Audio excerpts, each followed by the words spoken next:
বাবা শান্ত, তুই গান করছিস দেখি। হ্যাঁ, গান তো করবই। তো এত খুশি কেন? জানো কেন? কেন? আমার কাছে না অনেকগুলো মশলা মটর আছে। ওরে বাবা, কতগুলো বাপি মশলা মটর!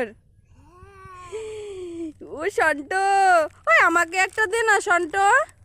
সারাদিন বলো, খাওয়ার জিনিস আনলেই বলো যে আমাকে একটা দে না, আমাকে একটা দে না। তো কি হলো রে? তোর পিপিকে একটা দিলে কি তোর কম হয়ে যায়? তুমি আমাকে একদিনও দিচ্ছ? হ্যাঁ দিয়েছি তো। কবে? এ মা, মনে করে দেখ।